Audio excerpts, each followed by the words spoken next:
जय श्री राम। ब्रह्मा पुराण की जय।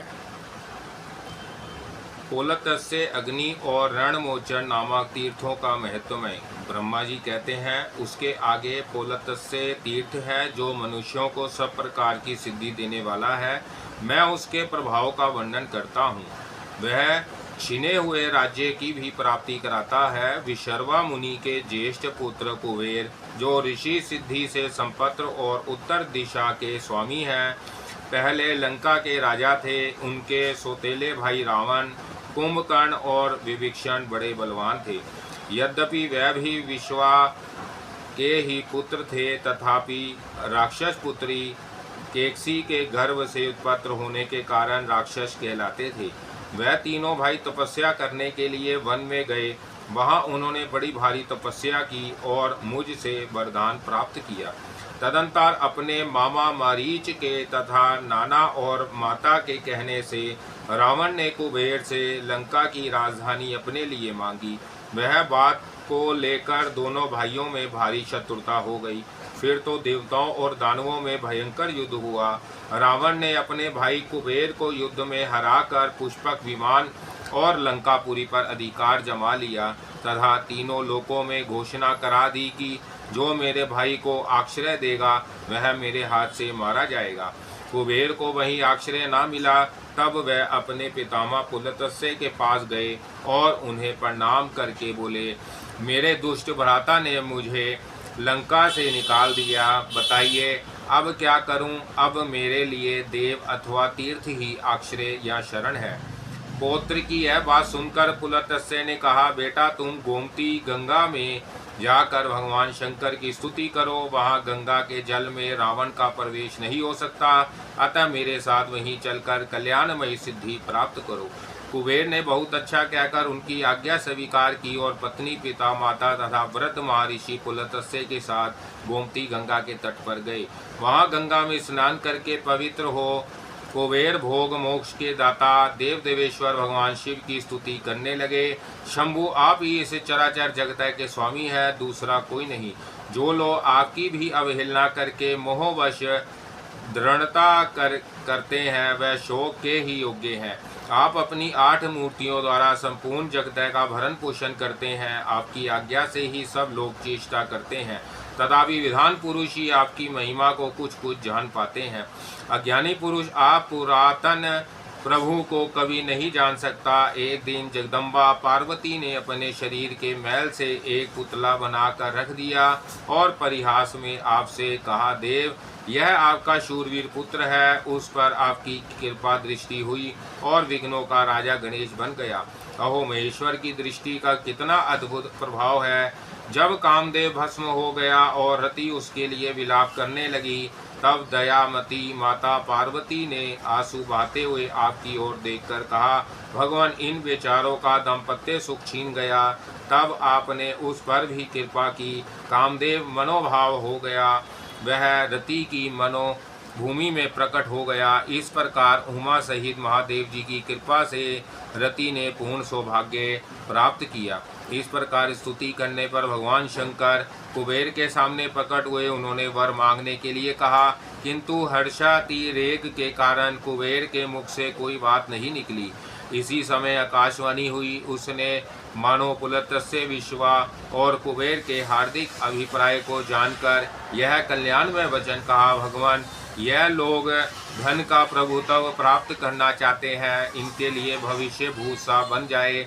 जिस वस्तु को यह किसी के लिए देना चाहे वह दी हुई के समान हो जाए, तथा जो वस्तु ये स्वयं प्राप्त करना चाहे वह पहले ही इनके सामने प्रस्तुत हो जाए।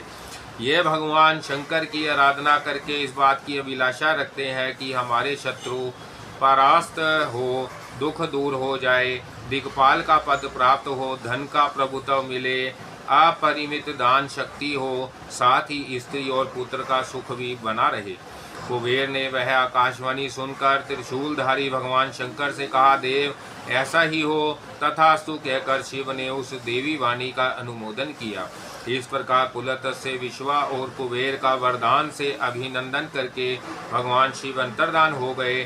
तब से उस तीर्थ के नाम तीन नाम पड़े, पुलत्स्य तीर्थ, धनांत तीर्थ और वैशवस तीर्थ। वह समस्त कामनाओं को देने वाला शुभ तीर्थ है। वहाँ स्नान आदि जो कुछ भी पुण्य कर्म किया जाता है वह अधिक पुण्यदायक होता है। पुलत्स्य तीर्थ के बाद अग्नि तीर्थ है। वह सब यज्ञों का फल देने वाला और समस्त विघ्नों को शांत करने वाला है। उस तीर्थ का फल सुनो। अग्नि के भाई जातवेदा है जो देवताओं के पास हविष्य पहुँचाया करते हैं। एक दिन की बात है, गोदावरी के तट पर ऋषियों के यज्ञ मंडप में यज्ञ हो रहा था। अग्नि के प्रिय भाई जातवेद देवताओं के हविष्य का वहन कर रहे थे।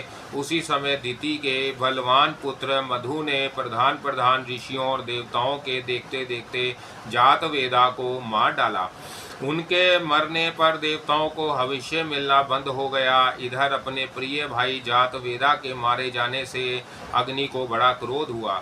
वह गौतमी गंगा के जल में समा गए। अग्नि के जल में प्रवेश करने पर देवता और मनुष्य जीवन का त्याग करने लगे, क्योंकि अग्नि ही उनका जीवन है। अग्निदेव जहाँ जल में प्रविष्ट हुए थे, उस स्थान पर संपूर्ण देवता, ऋषि और पितर आए और यह सोचकर कि बिना अग्नि के हम जीवित नहीं रह सकते, उनकी स्तुति करने लगे। इतने में ही जल के भीतर उन्हें अग्नि का दर्शन हुआ। उन्हें देखकर देवता बोले, अग्नि, आप हविष्य के द्वारा देवताओं को, काव्य से पितरों को तथा अत्र को पचाने और बीज को गलाने आदि के द्वारा मनुष्यों को जीवित कीजिए।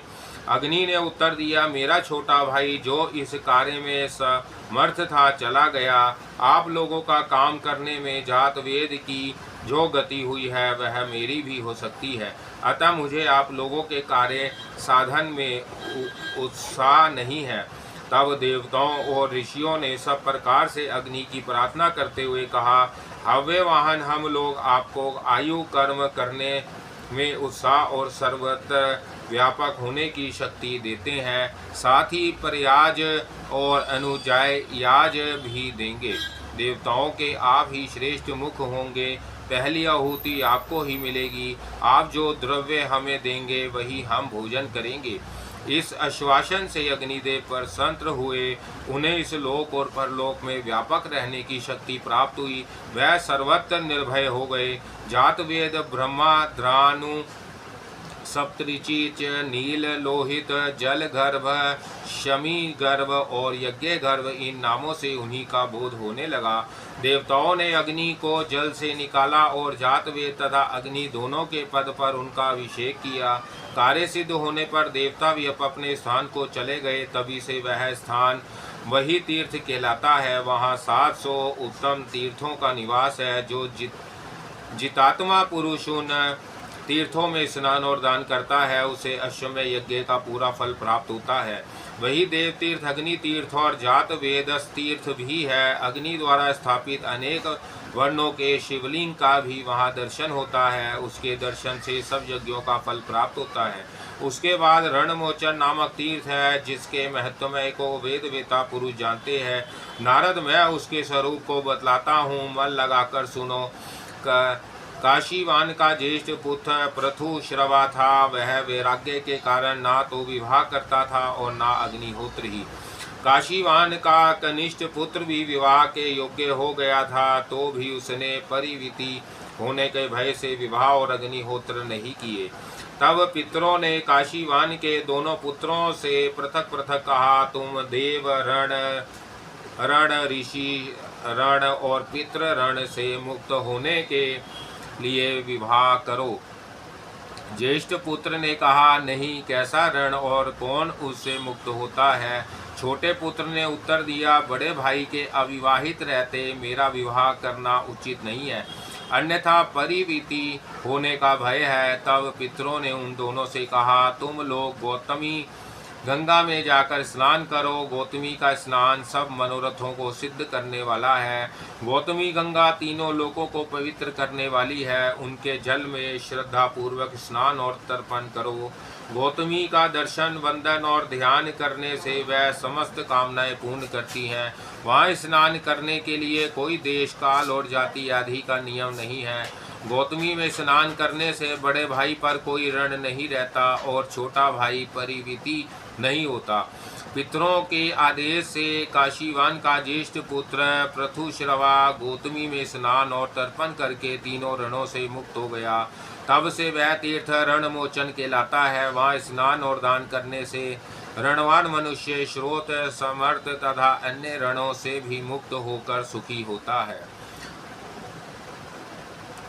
सुपान संगम पुरुरवा तीर्थ, पंच तीर्थ, शमी तीर्थ, सोम आदि तीर्थ तथा वृद्ध संगम तीर्थ की महिमा।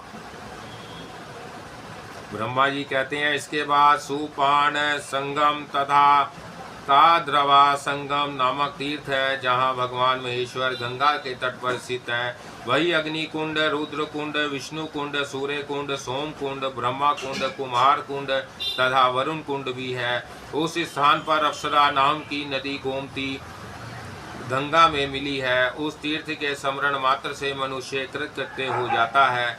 वह सब पापों का निवारण करने वाला है। उससे आगे पुरूरवस नामक तीर्थ है। उसके दर्शन की तो बात ही क्या, स्मरण मात्र से ही पापों का नाश हो जाता है। एक समय राजा पुरूरवा ब्रह्मा जी की सभा में गए। वहाँ देव नदी सरस्वती ब्रह्मा जी के पास बैठी हंस रही थी। उस रूपवती देवी को देखकर राजा ने उर्वशी से पूछा, ब्रह्मा जी के पास यह रूपवती साध्वी स्त्री कौन है? यह तो सबसे सुंदरी युवती है और अपने सौंदर्य के प्रकाश से इस सभा को उद्दीप्त कर रही है। उर्वशी ने कहा, यह कल्याणमयी ब्रह्मा कुमारी देव नदी सरस्वती है। यह प्रतिदिन आती जाती रहती है। यह सुनकर राजा को बड़ा विस्मय हुआ। उन्होंने उर्वशी से कहा, इसको मेरे पास बुला लाओ। उर्वशी ने जाकर राजा का संदेश सुना दिया। सरस्वती ने स्वीकार कर लिया तथा अपनी प्रतिज्ञा के अनुसार वह पुरूरवा के पास आई। राजा ने सरस्वती नदी के तट पर उसके साथ अनेक वर्षों तक विहार किया। यह देख मैंने सरस्वती को शाप दे दिया। मेरे शाप के कारण वह मृत्यु लोक में कहीं लुप्त हो गई और कहीं दिखाई देती है। जहाँ सरस्वती नदी गंगा में मिली है, वहाँ पहुंचकर राजा पुरूरवा ने तपस्या की और महादेव जी की आराधना करके गंगा जी के प्रसाद से संपूर्ण अभीष्ट प्राप्त कर लिया। तब से उस स्थान का नाम पुरूरवा तीर्थ, सरस्वती संगम और ब्रह्मा तीर्थ पड़ गया। वहाँ सिद्धेश्वर नाम से प्रसिद्ध महादेव जी रहते हैं। वह तीर्थ समस्त कामनाओं को देने वाला है। उसके सिवा सावित्री, गायत्री, श्रद्धा, मेधा और सरस्वती ये 5 पुण्य तीर्थ हैं। वहाँ स्नान और जलपान करने से मनुष्य सब पापों से मुक्त हो जाता है। यह 5 मेरी कन्याएं हैं जो नदी रूप में परिणत हो गई है। वहाँ ये भगवती गंगा से मिली है। वही 5 तीर्थ है। ये 5 नदियाँ और सरस्वती पवित्र तीर्थ है। मनुष्य उनमें स्नान दान आदि जो कुछ भी करता है वह सब अभिलाषित वस्तुओं को देने वाला तथा नेश कामर्य से भी बढ़कर मोक्ष का साधक माना गया है। शमी तीर्थ के नाम से जिसकी प्रसिद्धि है वह भी सब पापों की शांति कराने वाला है। नारद उस तीर्थ की कथा सुनाता हूँ, सावधान होकर सुनो। पूर्व काल में प्रिय व्रत नाम से प्रसिद्ध क्षत्रिय राजा हो गए हैं। उन्होंने गोदावरी के दक्षिण तट पर अश्वमेध यज्ञ की दीक्षा ली।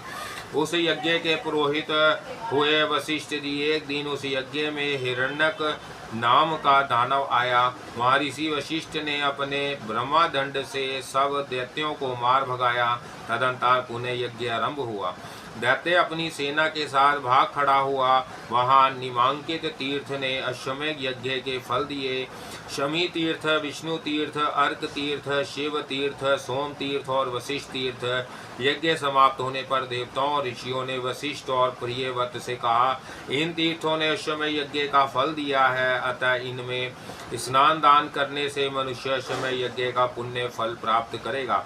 इसमें तनिक भी मिथ्या नहीं है। मुने गौतमी में एक स्थान पर अनेक नंद नदियां मिली हैं। उन सब के नाम पर पृथक पृथक तीर्थ है। उन तीर्थों के नाम ये हैं: सोम तीर्थ, गंधर्व तीर्थ, देव तीर्थ, पूर्णाट तीर्थ, शाल तीर्थ, श्री पर्णा संगम, स्वागता संगम, कुसुमा संगम, पुष्टि संगम, कार्तिक संगम, वैष्णवी संगम, क्रशरा संगम, वासवी संगम, शिव शर्मा शिखी, कुसुम्भिका उपाराध्या, शांतिजा, देवजा, अज, वृद्ध, सुर और भद्र आदि ये तथा और भी बहुत से नद नदी गण गोमती में मिली है।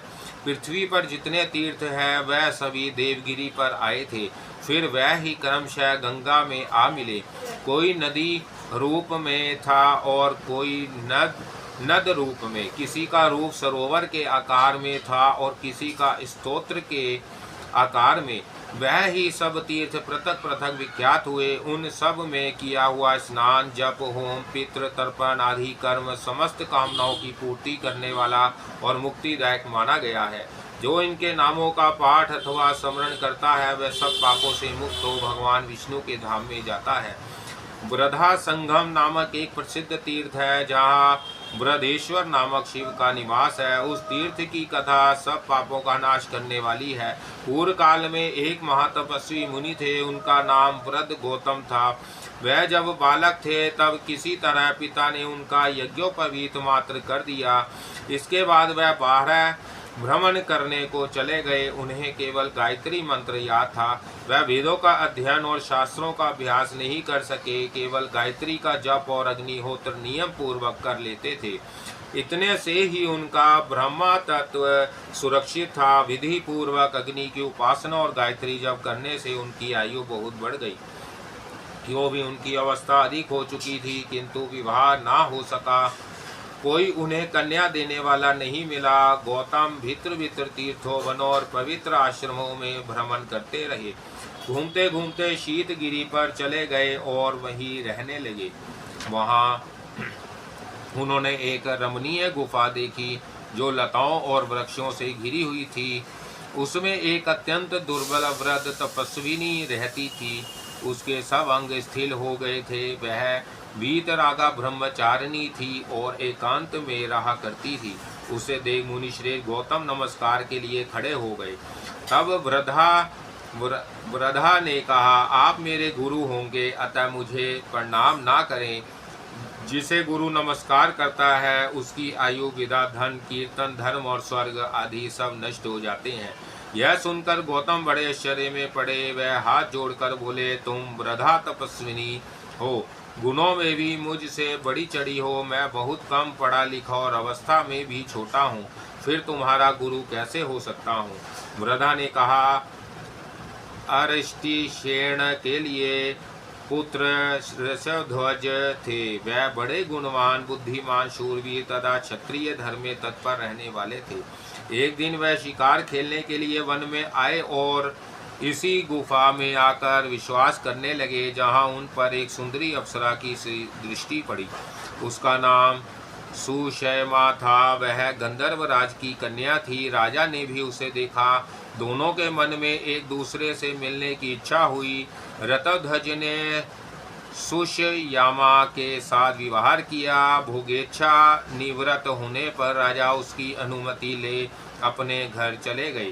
तदंतर सुषयामा के गर्भ से मेरा जन्म हुआ। जब माता यहाँ से जाने लगी तब बोली, कल्याणी, जो पुरुष इस गुफा में पहले आ जाए वही तुम्हारा पति होगा। तब से आज तक तुम ही यहाँ आए हो, दूसरा कोई पुरुष कभी यहाँ नहीं आया। ब्राह्मण और किसी ने मेरा वर्णन नहीं किया है। ना मेरी माता है ना पिता, मैं आप ही अपनी मालिक हूँ। अब तक ब्रह्मचार्य व्रत में रही, अब पुरुष की इच्छा रखती हूँ, आप मुझे स्वीकार करें। गौतम बोले, भद्रे, मेरी अवस्था तो अभी 1000 वर्ष की ही है और तुम 90,000 वर्ष की हो गई हो। मैं बालक और तुम वृद्धा, यह संबंध योग्य नहीं जान पड़ता। वृद्धा ने कहा, पूर्व काल में ही आप मेरे पति नियत कर दिए गए। अब दूसरा कोई मेरा पति नहीं हो सकता। विधाता ने आपको मुझे दिया है, अतः अब आप मुझे स्वीकार ना करें।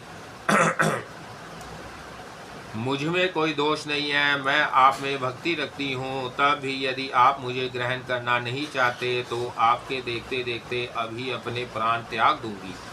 यदि अब इष्ट वस्तु की प्राप्ति ना हो तो प्राणियों के लिए मर जाना ही अच्छा है।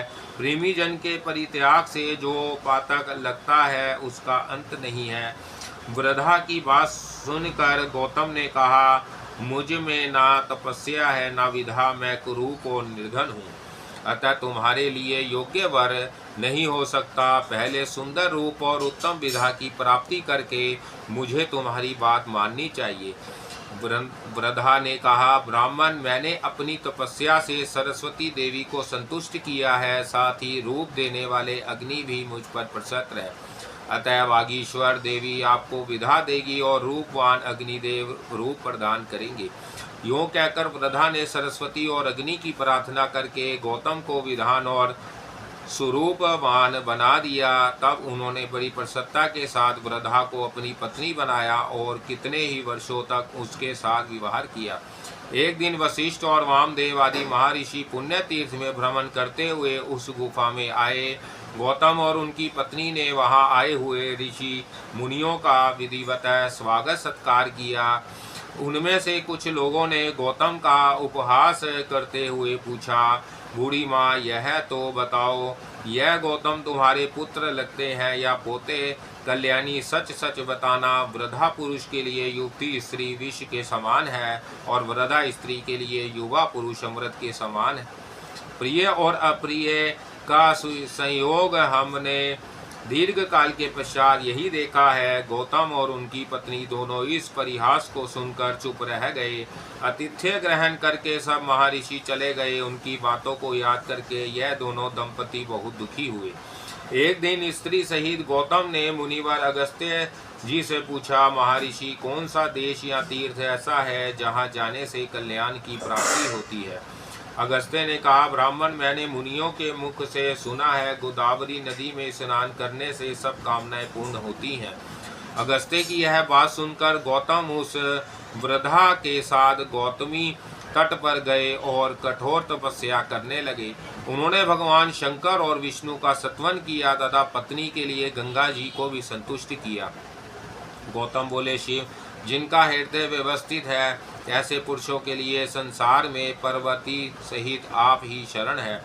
ठीक वैसे ही जिस प्रकार मरुभूमि के पथिकों के लिए वृक्ष ही आश्रय होता है, भगवान श्री कृष्ण आप ही छोटे बड़े सब भूतों के पापों का सर्वदा निवारण करने वाले हैं। जैसे सूखती हुई खेती को मेघ ही सींच कर हरा भरा करता है, सुधामयी तरंगों से सुशोभित गौतमी, तुम वैकुंठ रूपी दुर्ग में पहुंचने के लिए सीढ़ी हो। हम अधोगति में पड़कर संताप्त हो रहे हैं, माता तुम हमारे लिए शरण में जाओ। सबको शरण देने वाली गौतमी गंगा गौतम के स्तोत्र से प्रसन्न होकर बोली, ब्राह्मण, तुम मंत्र पढ़ते हुए मेरे जल से अपनी पत्नी का अभिषेक करो, इससे यह रूपवती हो जाएगी। इसके सभी अंग मनोहर होंगे, नेत्रों में भी सुंदरता आ जाएगी तथा यह सब प्रकार के शुभ लक्षणों से शोभा पाने लगेंगे। गंगा जी के आदेश से दोनों ने ऐसा ही किया, अतः उनकी कृपा से दोनों पति पत्नी सुंदर रूप वाले हो गए। उनके अभिषेक का जो जल था वह नदी रूप में परिणित हो गया। वृद्धा नाम से ही उस नदी की ख्याति हुई। गौतम ने जो शिवलिंग की स्थापना की वह भी वृद्धा के ही नाम पर वृदेश्वर कहलाया। वही मुनिश्रेष्ठ गौतम ने वृद्धा के साथ पूर्ण आनंद प्राप्त किया। तब से उस तीर्थ का नाम वृद्धा संगम हो गया। वहाँ किया हुआ स्नान और दान सब मनोरथों को सिद्ध करने वाला है। इला तीर्थ के अविभाज्य की कथा। ब्रह्मा जी कहते हैं, इला तीर्थ के नाम से जिस तीर्थ की प्रसिद्धि है वह मनुष्यों को सब प्रकार की सिद्धि देने वाला, ब्रह्मा हत्या आदि पापों को दूर करने वाला तथा संपूर्ण कामनाओं को पूर्ण करने वाला है। विवस्वत मनु के वंश में इल नामक एक राजा हो गए हैं। वह बहुत बड़ी सेना साथ लेकर शिकार खेलने के लिए वन में गए। वहां उनकी बुद्धि में कुछ दूसरा ही निश्चय हुआ। उन्होंने अमात्यों से कहा, आप सब लोग मेरे पुत्र द्वारा पालित नगर में चले जाएं। देश कोष बल राज्य तथा मेरे पुत्र की भी रक्षा करे। महर्षि वशिष्ठ भी हमारे लिए पिता के समान है। वह भी अग्निहोत्र की अग्नियों को लेकर मेरी पत्नियों के साथ लौट जाएं। मैं अभी इस वन में ही निवास करूंगा। बहुत अच्छा कहकर सब लोग चले गए और राजा धीरे धीरे रत्नमय हिमालय पर्वत पर जाकर वहीं निवास करने लगे। एक दिन उन्होंने उस पर्वत पर एक गुफा देखी जो नाना प्रकार के रत्नों से विचित्र शोभा पा रही थी। उस गुफा में यक्षों का राजा समयुन्ने रहता था। उसके साथ उसकी पतिव्रता पत्नी समा भी रहा करती थी। उस समय वह यक्ष मृग रूप धारण करके अपनी पत्नी के साथ विचार रहा था। भांति भांति के रत्नों से चित्रित उसका वह विशाल ग्रह सूना पड़ा था। अतः राजा अपनी भारी सेना के साथ वहीं ठहर गए। वह यक्ष अधर्म के कोप से पत्नी के साथ मृग रूप धारण करके रहता था। उसने सोचा, इस राजा ने मेरा घर छीन लिया, मैं इसे जीत सकता नहीं और यह मांगने पर देगा नहीं। अब क्या करूं? इसी चिंता में पड़कर वह मृगी रूप धारणी अपनी पत्नी से बोला, कांते, इस राजा का मन मृग्या के व्यसन में आसक्त है। यह कैसे विपत्ति में फंसे, इसके लिए कोई उपाय सोचो। मेरा विचार है कि तुम मनोहार मृगी का रूप धारण करके इसके सामने से निकलो और इसे अपनी ओर आकृष्ट करके किसी तरह अंबिका वन में पहुंचा दो। उसके भीतर प्रवेश करते ही यह राजा स्त्री हो जाएगा। भद्रे, यह काम तुम ही कर सकती हो, मेरे लिए यह उचित ना होगा। यक्षिणी ने पूछा, नाथ, अंबिका का वन तो बहुत सुंदर है, तुम उसमें क्यों नहीं जा सकते? यदि तुम भी चले जाओ तो क्या दोष होगा, यह हमें ठीक ठीक बताओ। यक्ष ने कहा, यह एक समय पार्वती ने एकांत बैठे हुए भगवान शंकर से कहा, देवेश्वर, स्त्रियों की यह स्वाभाविक इच्छा होती है कि उनकी रति क्रीड़ा सदा गुप्त रहे, इसलिए मुझे ऐसा नियत स्थान दीजिए जो आपकी आज्ञा से सुरक्षित हो। मैं स्थान वही चाहती हूँ जो उमा वन के नाम से प्रसिद्ध है। उसमें आप गणेश, कार्तिकेय और नंदी के सिवा जो कोई भी प्रवेश करे वह स्त्री हो जाए। शंकर जी ने प्रसन्न होकर कहा, ऐसा ही हो, इसलिए उमा के उस वन में मुझे नहीं जाना चाहिए। अपने स्वामी का यह वचन सुनकर इच्छा अनुसार रूप धारण करने वाली वह यक्षिणी विशाल नेत्रों वाली मृगी बनकर राजा के सामने आई। यक्ष वही ठहर गया। राजा ने मृगी को देखा। मृग्या में तो उनकी आसक्ति भी थी ही। मृगी पर दृष्टि पड़ते ही वह अकेले घोड़े पर जा बैठे और उसका पीछा करने लगे। वह धीरे धीरे राजा को अंबिका वन तक खींच ले गई। जब घोड़े पर बैठे ही बैठे उमा वन में प्रविष्ट हो गए, तब यक्षिणी ने मृगी का रूप छोड़कर दिव्य रूप धारण कर लिया और अशोक वृक्ष के नीचे खड़ी हो राजा को देखकर हंसने लगी। पति कही हुई बातों को याद करके वह राजा से बोली, सुंदरी इला, तुम अकेली अबला घोड़े पर चढ़कर पुरुष के वेश में कहाँ जाती हो? किसके पास जाओगी? उसके मुख से इला शब्द सुनकर राजा क्रोध से मूर्छित हो उठे और यक्षिणी को डांटकर मृगी का पता पूछने लगे। यक्षिणी ने पुनः कहा, इले इले, अपने आप को अच्छी तरह देख लो, फिर मुझे मिथ्यावादिनी या सत्यवादिनी कहना। तब राजा ने देखा उनकी छाती में दो ऊंचे से स्थिन उभर आए थे। यह मुझे क्या हो गया? यह कहते हुए राजा चकित हो गए। उन्होंने यक्षिणी से पूछा, सुव्रते, यह मुझे क्या हो गया? इस बात को आप ठीक ठीक जानती हैं, अतः बताइए आप कौन है, इसका भी परिचय दीजिए। यक्षिणी बोली, हिमालय की श्रेष्ठ गुफा में मेरे पति यक्षराज समन्यु निवास करते हैं। मैं उन्हीं की पत्नी हूँ। जिस शीतल कंदरा में आप ठहरे हुए हैं वह हमारा ही घर है। मैं ही मृगी बनकर आपको यहाँ तक ले आई हूँ। यह उमावन यहाँ के लिए पूर्व काल में महादेव जी यह वर दे चुके हैं कि जो पुरुष इसमें प्रवेश करेगा वह स्त्री हो जाएगा। अतः आप भी स्त्री हो गए, इससे आपको दुखी नहीं होना चाहिए। कोई कितना ही प्रौढ़ क्यों ना हो, भविष्यता को कोई नहीं जानता। इस प्रकार इला को आश्वासन दे वह सुंदरी यक्षिणी अंतर्धान हो गई। उसने पति से सारा हाल कह सुनाया। यक्ष भी यह सुनकर बहुत प्रसन्न हुए। इधर इला गाती और नृत्य करती हुई उमा वन में ही रहने लगी। वह कर्म की गति का स्मरण करती हुई स्त्री स्वभाव के अनुसार ही चेष्टा करती थी। एक दिन जब इला नृत्य कर रही थी, बुद्ध ने उसे देखा। वह अपने पिता को नमस्कार करने के लिए जा रहे थे। इला पर दृष्टि पड़ते ही उन्होंने यात्रा स्थगित कर दी और उसके पास आकर कहा, देवी, तू स्वर्ग में रहकर मेरी प्रिया भार्या हो जा। इला ने भक्ति पूर्वक बुद्ध की आज्ञा का अभिनंदन करके उसे स्वीकार कर लिया।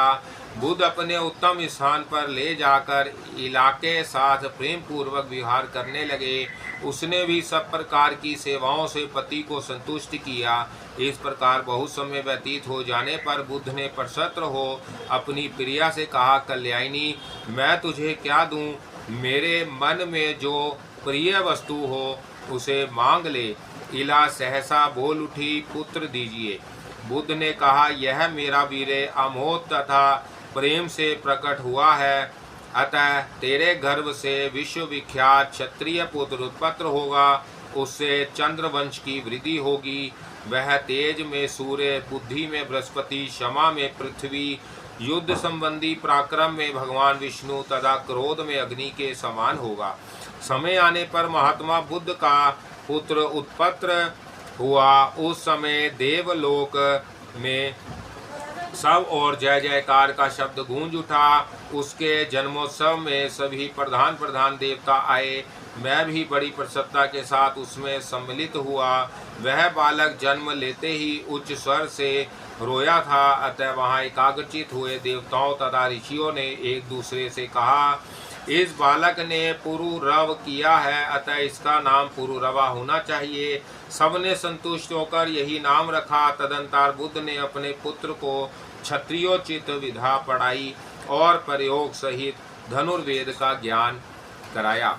पुरुरवा शुक्ल पक्ष के चंद्रमा की भांति शीघ्र ही बढ़कर बड़ा हो गया। उसने अपनी माता को दुखी देख विनीत भाव से नमस्कार करके कहा, माताजी, बुद्ध मेरे पिता और आपके प्रियतम पति हैं। मुझ जैसा कर्मठ पुरुष आपका पुत्र है, फिर आपके मन में चिंता किस बात की है? इला बोली, बेटा ठीक कहते हो, बुद्ध मेरे स्वामी हैं और तुम मेरे गुणाकर पुत्र हो, अतः मुझे पति और पुत्र के लिए कभी चिंता नहीं होती। स्थापित मेरे मन में पहले का ही कुछ दुख है, जिसका बारंबार स्मरण हो आने से मैं चिंता में डूब जाती हूँ। पुरुरवा ने कहा, माँ, पहले मुझे अपना वही दुख बतलाओ। तब इला ने पुरुरवा को ईशवाकु वंश का परिचय देते हुए अपने जन्म, नाम, राज्य प्राप्ति, पुत्र जन्म, पुरोहित, वशिष्ठ, प्रिय पत्नी, वन में आगमन, हिमालय की कंदरा में निवास, उपवन में प्रवेश, स्त्री तत्व की प्राप्ति, बुद्ध से समागम, प्रेम तथा पुनः पुत्र जन्म आदि से संबंध रखने वाली सब बातें कह सुनाई। सुनकर पुरुरवा ने माता से पूछा, मैं क्या करूं? क्या करने से शुभ परिणाम होगा? इला बोली, बेटा, तुम्हारे अनुग्रह से मैं पुरुष तत्व की प्राप्ति, उत्तम राज्य, तुम्हारा तथा अन्य पुत्रों का अभिषेक, दान देना, यज्ञ करना तथा मुक्ति के मार्ग का अवलोकन करना आदि सब कुछ चाहती हूँ। तुम अपने पिता बुद्ध के पास जाकर सब बातें यथार्थ रूप से पूछो, वह सब जानते हैं, तुम्हारे लिए हितकर उपदेश देंगे। माता के कहने से पुरुरवा अपने पिता के पास गए और उन्हें प्रणाम करके उन्होंने अपनी माता का तथा अपना कर्तव्य पूछा। बुद्ध ने कहा, महामते, मैं राजा इला को जानता हूँ। उनके इला होने का वृतांत भी मुझसे छिपा नहीं है। उमा के वन में आना और उस वन के विषय में भगवान शंकर की आज्ञा का हाल भी मुझे मालूम है। बेटा, भगवान शिव और माता पार्वती के प्रसाद से इला शाप दूर हो सकता है। उन दोनों की आराधना के सिवा दूसरा कोई उपाय नहीं है। तुम गोदावरी नदी के तट पर जाओ, वहाँ भगवान शिव पार्वती जी के साथ सदा विराजमान रहते हैं। वह ही वरदान देकर शाप का नाश करेंगे। पिता की बात सुनकर पुरुरवा बहु प्रसन्न हुए। उन्होंने माता को पुरुष तत्व प्राप्त होने की इच्छा से हिमालय पर्वत, माता पिता तथा गुरु को मस्तक झुकाया और तपस्या करने के लिए तुरंत ही त्रिभुवन पावनी गौतमी गंगा की ओर प्रस्थान किया। पुत्र के पीछे पीछे इला और बुद्ध भी गए। वह सब लोग गोमती के तट पर पहुँचे और वहाँ स्नान करके तपस्या करते हुए भगवान की स्तुति करने लगे। पहले बुद्ध ने, फिर इला से, तत्पश्चात पुरुरवा ने देवी पार्वती तथा भगवान शंकर का स्तवन किया। बुद्ध बोले, जो अपने शरीर की केसर से स्वभावतः सुवर्ण के सदृश कांतिमान एवं सुंदर दिखाई देते हैं, कार्तिकेय और गणेश जी के द्वारा जिनकी सदा अर्चना होती रहती है, वह शरणागत वत्सल उमा महेश्वर मुझे शरण दे। इला बोली, संसार के त्रिविध तपस ताप रूपी दवा नल से दग्ध होने वाले देहधारी, जिनका चिंतन करने से तत्काल परम शांति को प्राप्त होते हैं, वह कल्याणकारी उमा महेश्वर मुझे शरण दे। देव मैं अर्थ हूँ, मेरे हृदय में बड़ी पीड़ा है, कलेश आदि से मेरी रक्षा करने वाला आपके सिवा दूसरा कोई नहीं है। शरणागत की रक्षा करने वाले आपको जो दोनों परम पवित्र चरण है, वह मुझे शरण दे। पुरुरवा बोले, जिनसे इस जगत की उत्पत्ति होती है तथा प्रलय काल में यह सब जिनके ही भीतर लय को प्राप्त होता है, वह संसार को शरण देने वाले जगदम्बा उमा महेश्वर मुझे शरण दे। देवताओं के समुदाय में एक महान उत्सव के अवसर पर गिरिराज कुमारी पार्वती ने महादेव जी से कहा था, ईश आप मेरे दोनों चरण पकड़ें। इस पर शिवजी ने अत्यंत प्रीतिवश पार्वती के जिन दोनों शरणागत पालक चरणों को ग्रहण किया था, वह मुझे शरण दे। यह स्तुति सुनकर उमा वर महेश्वर प्रकट हो गई। भगवती उमा ने कहा, तुम लोगों का मनोरथ क्या है, बताओ, मैं उसे पूर्ण करूंगी। तुम्हारा कल्याण हो, तुम सब लोग कृतार्थ हो गए। जो वस्तु देवताओं के लिए भी दुर्लभ हो, वह भी मैं तुम्हें दूंगी। पुरुरवा बोले, जगदम्बी के राजा इला अज्ञानवश आपके वन में घुस गए थे। देवेश्वरी, आप उनके उस अपराध को क्षमा करें और पुनः उन्हें पुरुष तव दे।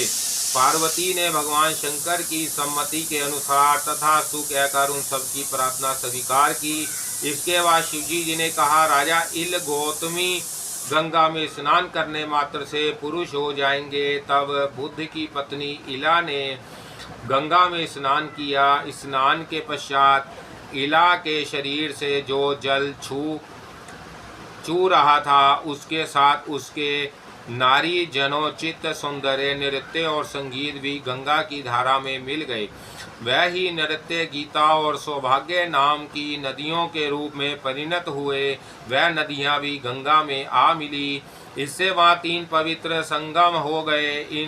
उनके किया हुआ स्नान और दान इंद्र पद की प्राप्ति कराने वाला है। शिव और पार्वती के प्रसाद से पुरुष तत्व प्राप्त करने के पश्चात राजा इला ने महान अभ्युदय की सिद्धि के लिए वहां अश्वमेध यज्ञ किया। पुरोहित वशिष्ठ अपनी पत्नी, पुत्र, आमत्य, सेना और कोश को भी लाकर उन्होंने वह यज्ञ संपन्न किया। दंडवत मन में इला ने चतुरंगिनी सेना सहित राज्य की स्थापना की। वहाँ इला के नाम से विख्यात उनका नगर भी है। सूर्यवंश की परंपरा में जो उन्होंने पहले पुत्र उत्पन्न किए थे, उनको राज्य पर अभिषिक्त करके पीछे स्नेहवश पुरुरवा का भी अभिषेक किया। यह राजा पुरुरवा ही चंद्रवंश के प्रवर्तक हुए। जहाँ राजा को पुरु तत्व की प्राप्ति हुई, वहाँ गौतमी के दोनों तटों पर 16,000 तीर्थों का निवास है। वहाँ इलेश्वर नामक भगवान शंकर की भी स्थापना हुई। उन तीर्थों में स्नान और दान करने से संपूर्ण यज्ञों का फल प्राप्त होता है।